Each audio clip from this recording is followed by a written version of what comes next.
Hello my dear students, my dear learners. Today we are going to see a different types that help to calculate the HCF. आज हम लोग तीन तरह से HCF निकालना यानी कि HCF का जैसा फुल फॉर्म आप सभी को पता होगा हाईएस्ट कॉमन फैक्टर उसे निकालना सीखेंगे बाय 3 वेज।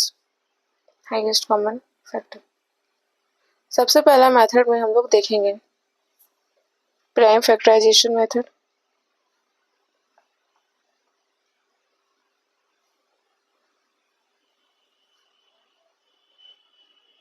सेकेंड में हम लोग देखेंगे शॉर्ट डिवीजन मेथड।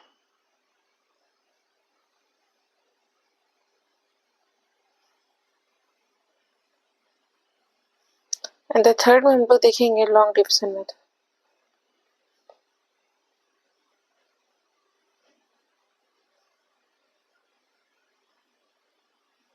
ये तीनों मेथड को एक एग्जांपल के थ्रू हम लोग समझेंगे। एग्जांपल लेते हैं जैसे 40, 60, 80।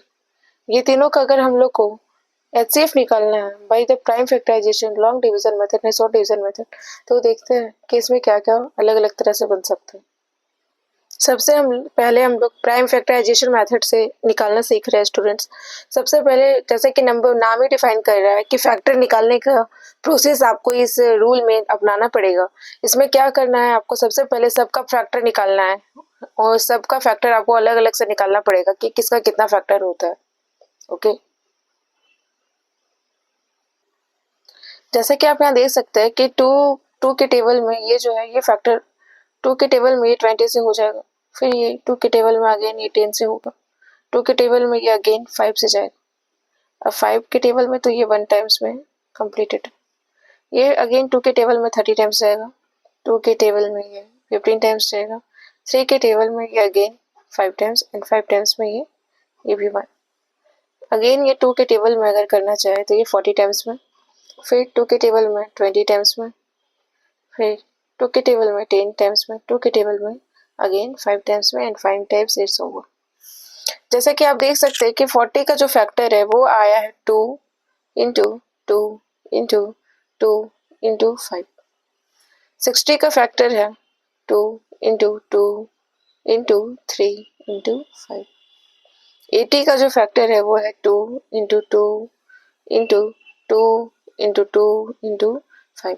आप जैसे कि यहाँ पे देख सकते हैं स्टूडेंट्स, जैसे कि अगर मैं हाईलाइटेड करना चाहूँ इस पोर्शन को तो आप देख सकते हैं कि ये सभी में 2 कॉमन है, इनमें भी 2 कॉमन है, बट यहाँ देख सकते हैं आप 1 यहाँ पे 2 है बट यहाँ पे 3 है, यहाँ पे 2 है बट यहाँ पे 3 है। एग्जाम्पल मैं इसलिए ले रही हूँ क्योंकि आपको ये समझ में आना चाहिए कि अगर कोई किसी भी नंबर का ये दिया होगा तो सारे नंबर में वो सेम फैक्टर रिपीट होना चाहिए, तभी आपका जो होगा वो HCF वो प्राइम फैक्टराइजेशन मेथड से प्रूफ हो पाएगा। यहाँ पर जैसे कि आप देख सक रहे हैं कि यहाँ पर 1 टाइम्स 2 है बट यहाँ पे 2 है ही नहीं, यहाँ पर 2 टाइम्स 2 है, तो ये हम लोग नहीं ले सकते। यहाँ पर आप जैसे देख रहे हैं कि ये 5 फिर 3 तीनों में रिपीट किया गया, मतलब कि क्या हुआ, मतलब कि हुआ कि HCF इस नंबर का हो जाएगा आपका 2 into 2 into 5 means 20। 20 is your answer. We are going to see the second method, that is the short division method. Short division method में जैसे कि हमें एलसीएम निकालता है वैसे ही बस आपको इसको एलसीएम की तरह लिखना है। इसको पहले जितनी टेबल से ये कट जा रहा है पहले काटिए, 20 टाइम्स में ये होगा, ये 30 टाइम्स में, 40 टाइम्स में, फिर 10 टाइम्स में हो जाएगा, 15 टाइम्स में, फिर 20 टाइम्स में, फिर 2 टाइम्स में। फिर देखिए एक चीज यहाँ पर फिर से ध्यान रखिएगा स्टूडेंट कि तीनों नंबर जो होता है वो आपस में कट होना चाहिए। यहाँ पर हम 2 नहीं ले सकते, क्यों? क्योंकि ऐसा कोई नंबर नहीं है 2 के टेबल में, ऐसा कोई भी टाइम्स नहीं होता जिससे 15 आ जाए, इसलिए ना 3 ले सकते हम क्योंकि 15 तो आ रहा है बट 10 और 20 नहीं आएगा, तो डायरेक्ट हम लोग 5 लेंगे। 5 से हम लोग काटेंगे इसको, तो 5 2 से 10, 5 3 से 15, 5 4 से 20। अब ये कहीं भी कटने का कगार पे नहीं। यहाँ पर आप जैसा कि देख सकते हैं कि जो कॉमन फैक्टर इसमें आ रहा है वो है